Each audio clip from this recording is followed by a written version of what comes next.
ನಿನ್ನ ಕಣ್ಣವರಿಗೆ ನಿನ್ನ ತಂಗಿಯನ್ನು ನಿನ್ನ ಮನೆಯಲ್ಲಿ ಕೆಡವಿ ಮೀಸಲಾಗಿ ಇಟ್ಟಿದ ನಿನ್ನ ಚೀಲ ಎಂಬ ಗಡಿಯನ್ನು ನನ್ನ ತಂಗಿಯನ್ನು ಚೀಲ ಎಂಬ ಗಡಿಗೆಯಲ್ಲಿ ನನ್ನ ಕಡವಲನ್ನು ಎಟ್ಟು ಕಟ್ಟಿ ಆದ ಮಸೂರನ್ನು ಕಟ್ಟಿದ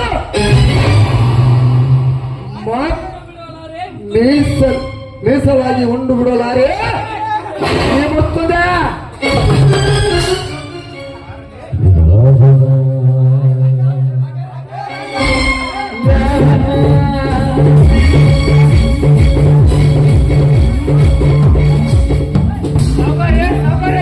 ಅಲ್ಲಿ ಬರುತ್ತಿದ್ದಾರೆ. ನಮ್ಮ ತೋಟದ ಮನೆಗೆ ಎಳೆದುಕೊಂಡು ಹೋಗೋಣ ಬನ್ನಿ. ಬಾರಲ್ಲೇ ಬಾ.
ನಮ್ಮ ಮನೆಗೆ ಬಂದು ನನ್ನನ್ನು ಈ ರೀತಿ ಕಟ್ಟಿ ಹಾಕಿ ಮನೆಗೆ ಹೋಗುವ ನನ್ನ ತಂಗಿಯನ್ನು ಎಳೆದುಕೊಂಡು ತನ್ನ ಮನೆಗೆ ಹೋಗಿದ್ದಾಳೆ. ಅಣ್ಣ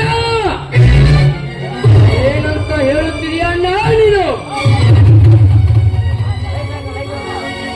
ಆ ಸಕ್ಕಿನ ಶ್ರೀಮಂತ ನನ್ನ ಮನೆಗೆ ಬಂದು ನಿನ್ನನ್ನು ಕಟ್ಟಿ ಹಾಕಿ ನನ್ನ ತಂಗಿಯನ್ನು ಎಳೆದುಕೊಂಡು ಹೋಗಲು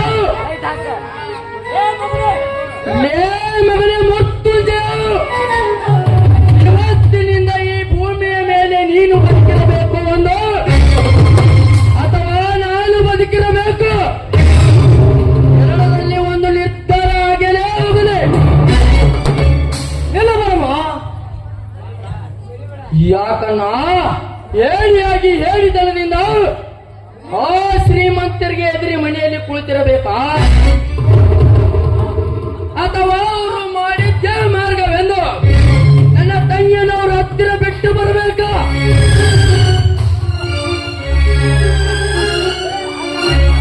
ಕೆಣಕಿ ಕಾಡುತ್ತಿರುವ ಆ 10 ಕೋಟಿ ಧನಂಜಯರನ್ನು ಶ್ರೀಮಂತಿಕೆ ಸೊಕ್ಕನ್ನು ಇಳಿಸಿ ಮತವೇರಿ ಮದ್ದಾನೆಯಂತೆ ಮೆರೆಯುತ್ತಿರುವ ಆ ವಿವೇಕಿಗಳನ್ನು ದರದರ ಎಳೆದು ತಂದು ನುಚ್ಚಾಗುವಂತೆ ಕರೆದು ಬರದಿದ್ದರೆ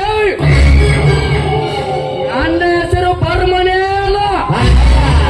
ಇಲ್ಲ ಬರಮ್ಮ, ಅವರನ್ನು ಕರೆದು ಬರುವುದು ಅಷ್ಟು ಸುಲಭವಲ್ಲ. ಯಾಕೆಂದರೆ ಅವರಿಗೆ ಹಣದ ಬಲ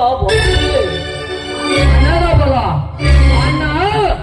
ಆ ಧನಂಜಯ ಮೃತ್ಯುಂಜಯನಿಗೆ ಹಣದ ಬಲವಿದ್ದರೆ ಈ ನಿನ್ನ ತಮ್ಮನಿಗೆ ಜನರ ಬಲ ಇದೆ.